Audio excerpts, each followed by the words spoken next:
আসসালামু আলাইকুম। Friendly mobile প্রবাস টাইম বুলেটিনে আপনাদের স্বাগত জানাচ্ছি আমি জাহাদুল ইসলাম রনি। শুরুতে জানাবো শিরোনাম।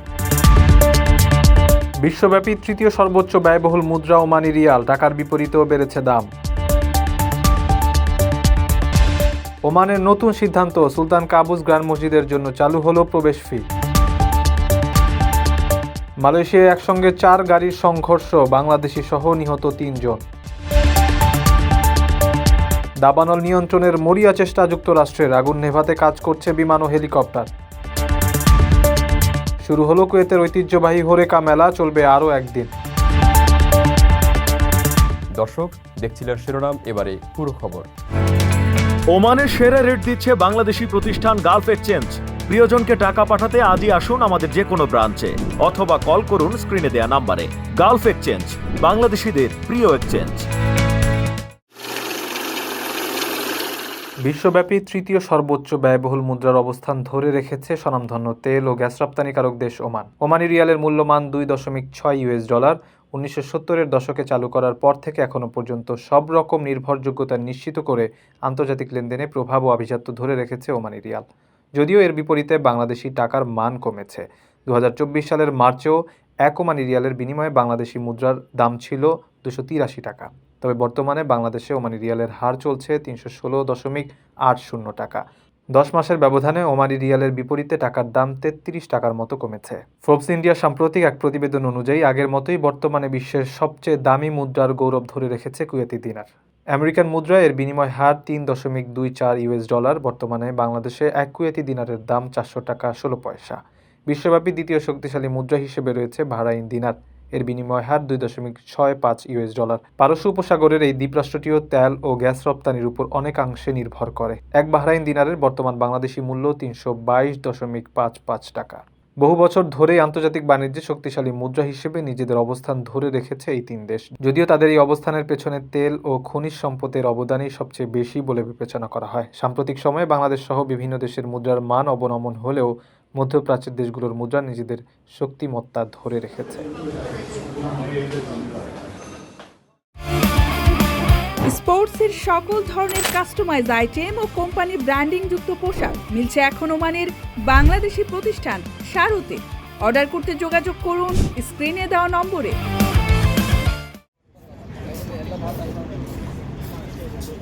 ওমানের ঐতিহ্যের অন্যতম নিদর্শন সুলতান কাবুস গ্র্যান্ড মসজিদে পর্যটকদের জন্য প্রবেশ ফি চালু করা হয়েছে। 2025 সালের ফেব্রুয়ারি থেকে এই মসজিদে প্রবেশ করতে প্রতিজন পর্যটককে 8 ওমানি রিয়াল বা 2500 টাকা প্রদান করতে হবে। মসজিদের প্রশাসন জানিয়েছে, ক্রমবর্ধমান পর্যটকদের সংখ্যা নিয়ন্ত্রণ এবং সেবার মান উন্নয়নে এই সিদ্ধান্তের প্রধান উদ্দেশ্য। সুলতান কাবুস গ্র্যান্ড মসজিদ প্রয়াত সুলতান কাবুস বিন সাইদের এক স্মরণীয় উদ্যোগ। 1995 সালে বাউসের অঞ্চলে মসজিদের নির্মাণ কাজ শুরু হয়, যা সম্পন্ন হতে সময় লাগে প্রায় 6 বছর 4 মাস। কালিয়ন আলাওয়ি LLC এর নির্মাণের দায়িত্ব ছিল। মসজিদটির স্থাপত্য 14 মিটার দীর্ঘ ঝাড়বাতি এবং একটি মাত্র বিশাল জায়নামাজ বিশ্বজুড়ে প্রশংসিত। একসময় জায়নামাজ ছিল বিশ্বের সবচেয়ে বড়। দ্য ইসলামিক ইনফরমেশন জানিয়েছে, প্রবেশ ফি চালুর পাশাপাশি পর্যটকদের জন্য বিভিন্ন উন্নত ব্যবস্থা গ্রহণ করা হয়েছে। 35 জন দক্ষ গাইড বিভিন্ন ভাষায় মসজিদের ঐতিহ্য তুলে ধরবেন। এছাড়া দর্শনার্থীদের জন্য ওমানি ঐতিহ্যবাহী পোশাক ভাড়া দেওয়ার ব্যবস্থাও চালু করা হয়েছে, যার জন্য ফি নির্ধারণ করা হয়েছে 2.5 ওমানি রিয়াল। মসজিদের পবিত্রতা ও নিরাপত্তা নিশ্চিত করতে বিশেষায়িত প্রতিষ্ঠান নিয়োগ করা হয়েছে। 5 ওয়াক্ত নামাজ আদায়ের জন্য মুসলিমদের ক্ষেত্রে প্রবেশ ফি প্রযোজ্য নয়। ধর্মীয়, সাংস্কৃতিক ও বৈজ্ঞানিক উদ্দেশ্যে আসা দর্শনার্থীদের জন্য ফি ছাড় দেওয়া হয়েছে।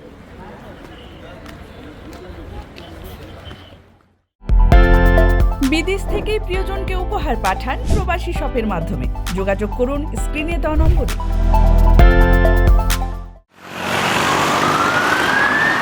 মালয়েশিয়ার নেগারি সেম্বিরান রাজ্যে 4টি গাড়ির সংঘর্ষে মোহাম্মদ ইউসুফ আলী নামে এক বাংলাদেশি সহ 3 জন নিহত হয়েছেন।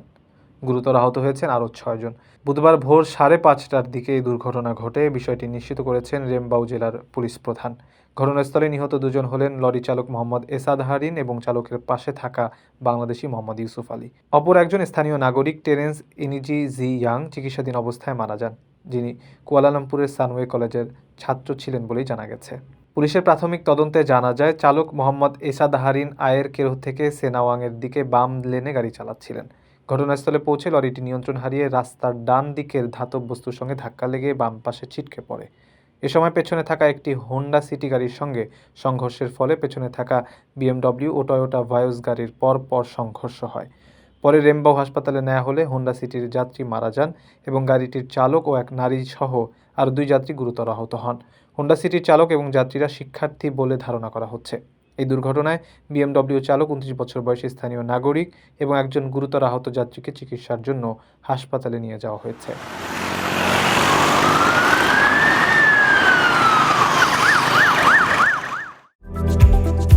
আকর্ষণীয় রেট ও দারুণ সব ডাটা বান্ডেল পেতে আজই ব্যবহার করুন ফ্রেন্ডলি সিম।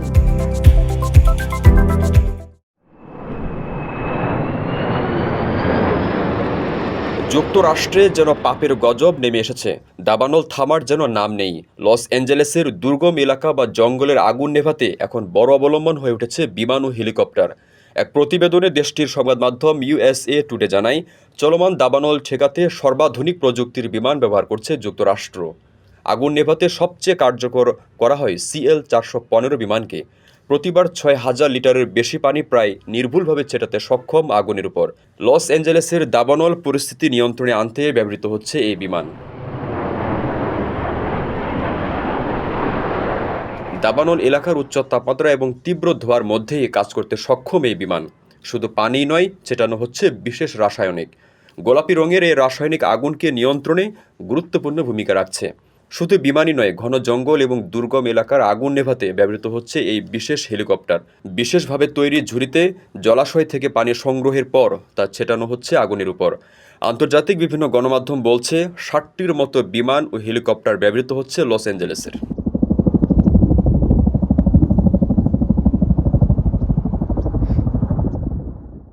কারো কাছে স্বপ্ন পূরণ, কারো আনন্দের উপলক্ষ, আবার কারো জীবন পাল্টে দেওয়ার মুহূর্ত, কখনো জীবন বাঁচাতে সর্বোচ্চ গতিতে উড়ে চলা, কারো আবেগের শেষ মুহূর্ত, আপনজনের শেষ বিদায়ে সামিল হওয়া। এমন সব ইচ্ছে পূরণে সর্বনিম্ন ভাড়ায় দ্রুতগতির বাহন প্রবাসী হেলিকপ্টার। আপনার প্রয়োজনে যোগাযোগ করুন আমাদের হটলাইনে।